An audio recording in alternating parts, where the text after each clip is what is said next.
नमस्कार, न्यूज 18 के digital platform पर आपका बहुत स्वागत है। मैं हूं आपके साथ अंशिका पाठक। आज मंगलवार को चांदी 7,015 रुपए गिरकर 2,18,152 पर आ चुकी है प्रति किलोग्राम। अगर बात करें तो सोने के भाव में अगर हम देखें तो सोने के भाव में 2,000 रुपए की गिरावट आई है। सोने का भाव अब 1,37,459 रुपए प्रति 10 ग्राम हो चुका है।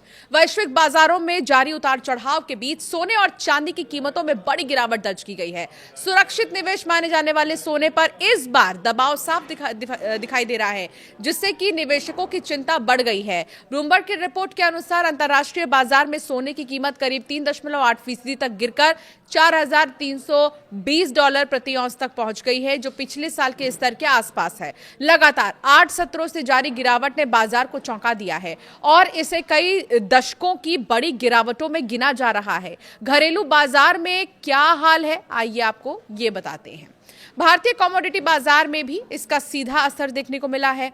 एमसीएक्स पर सोने की कीमत करीब 7,115 रुपए टूटकर 1,37,377 रुपए प्रति 10 ग्राम तक पहुंच गई है। तो वहीं चांदी में और बड़ी गिरावट दर्ज की गई है, जहां कीमत 13,606 रुपए फिसलकर 2,13,166 रुपए प्रति किलोग्राम रह गई है।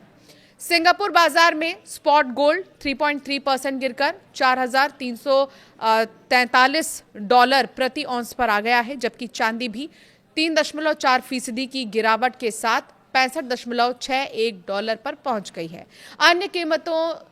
अन्य कीमती धातुएं जैसे प्लैटिनम और पैरिडियम भी दबाव में ही रही हैं। गिरावट की क्या बड़ी वजह है, ये भी समझिए। सोने और चांदी में इस तेज गिरावट के पीछे कई वैश्विक कारण माने जा रहे हैं। पहला, ऊंची ब्याज दरों का दबाव। अमेरिकी फेडरल रिजर्व समेत कई केंद्रीय बैंकों ने संकेत दिए हैं कि ब्याज दरों में कटौती जल्द नहीं होगी। इससे सोने की मांग पर असर पड़ता है, क्योंकि सोना कोई ब्याज नहीं देता। दूसरा, महंगाई और तेल कीमतें। मिडिल ईस्ट में बढ़ते तनाव के चलते कच्चे तेल की कीमतों में तेजी आई है, जिससे महंगाई का खतरा बढ़ा है और बाजार में दबाव बना है। तीसरा, मजबूरी में बिकवाली। जी हाँ, शेयर बाजार और अन्य निवेश साधनों में नुकसान के चलते निवेशक घाटा पूरा करने के लिए सोना बेच रहे हैं, जिससे कीमतों पर अतिरिक्त दबाव पड़ा है। चौथा, भू राजनीतिक तनाव। ईरान, इजराइल और अमेरिका के बीच बढ़ते तनाव ने वैश्विक बाजारों में अनिश्चितता को और भी ज्यादा बढ़ा दिया है। अब सवाल ये कि क्या और उछाल आएगा? विशेषज्ञों का मानना है कि हालिया गिरावट के बाद सोना ओवरसोल्ड जोन में पहुंच चुका है। 14 दिवसीय आरएस इंडिकेटर 30 से नीचे जाने को आमतौर पर ज्यादा बिकवाली का संकेत माना जाता है। ऐसे में अल्पावधि में कीमतों में हल्का सुधार संभव है, लेकिन ये पूरी तरह वैश्विक परिस्थितियों पर निर्भर करेगा। निवेशकों की क्या सलाह है, अब ये आपको बताते हैं। बाजार विशेषज्ञों के अनुसार फिलहाल निवेशकों को सावधानी बरतने की जरूरत है। शॉर्ट टर्म में उतार चढ़ाव जारी रह सकता है। लंबी अवधि के निवेशक गिरावट का फायदा उठाकर धीरे धीरे खरीदारी कर सकते हैं। वैश्विक घटनाक्रम और ब्याज दरों के संकेतों पर नजर बनाए रखना जरूरी है। कुल मिलाकर सोने और चांदी की कीमतों में आई ये बड़ी गिरावट निवेशकों के लिए जहां चिंता का कारण है, तो वहीं लंबी अवधि में इसे अवसर के रूप में भी देखा जा सकता है। सोने की कीमतों का सफर कैसा रहा, ये भी आपको बताते हैं। 1,46,000 से 1,40,000 तक सोने में इस साल की शुरुआत में तेजी देखने को मिली थी, लेकिन पिछले कुछ ही हफ्तों में मुनाफा वसूली और वैश्विक कारणों से इसमें गिरावट भी आई। शुरुआती स्तर की अगर बात करें 31 दिसंबर 2025 की, तो 1,33,000 ऑल टाइम हाई। 29 जनवरी 2026 में ये 1,76,000 हुआ। सिर्फ एक महीने में भारी उछाल देखने को मिला। और मौजूदा स्थिति की बात करें तो अपने उच्चतम स्तर से सोना अब तक 36,552 रुपए सस्ता हो गया है। तो आप ये समझ सकते हैं, माफ कीजिएगा, कुछ आंकड़े ऐसे हैं, 36,552 रुपए जो है सस्ता हो चुका है अब तक सोना।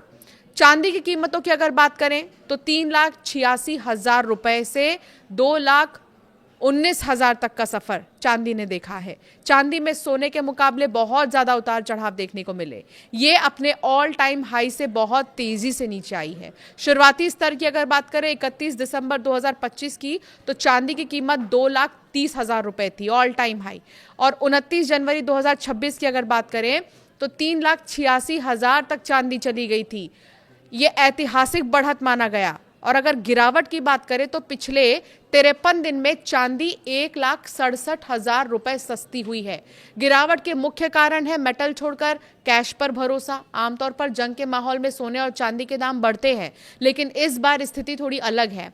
कैश की बचत भी एक बड़ी वजह है। मिडिल ईस्ट जंग के कारण निवेशक जोखिम नहीं लेना चाह रहे। वो अपने गोल्ड और सिल्वर को बेचकर कैश इकट्ठा कर रहे हैं ताकि अनिश्चितता के समय उनके पास लिक्विड मनी रहे। प्रॉफिट बुकिंग भी एक वजह है। जनवरी में कीमतें रिकॉर्ड स्तर पर पहुंच गई थी, इसीलिए बड़े निवेशकों ने ऊंचे दामों पर अपनी होल्डिंग बेचना शुरू कर दिया, जिससे बाजार में सप्लाई बढ़ गई और कीमतें गिर गई। ब्याज दरों का असर भी बहुत ज्यादा माना जा रहा है। अमेरिका में फेडरल रिजर्व द्वारा ब्याज दरों को लेकर सख्त रुख अपनाने से भी कीमती धातुओं की चमक थोड़ी फीकी हुई है। कुछ एक्सपर्ट्स ये मान रहे हैं कि सोना और चांदी के दाम में आगे भी यही गिरावट जारी रह सकती है। ऐसे में निवेशकों को अभी सोना और चांदी में निवेश से बचना चाहिए।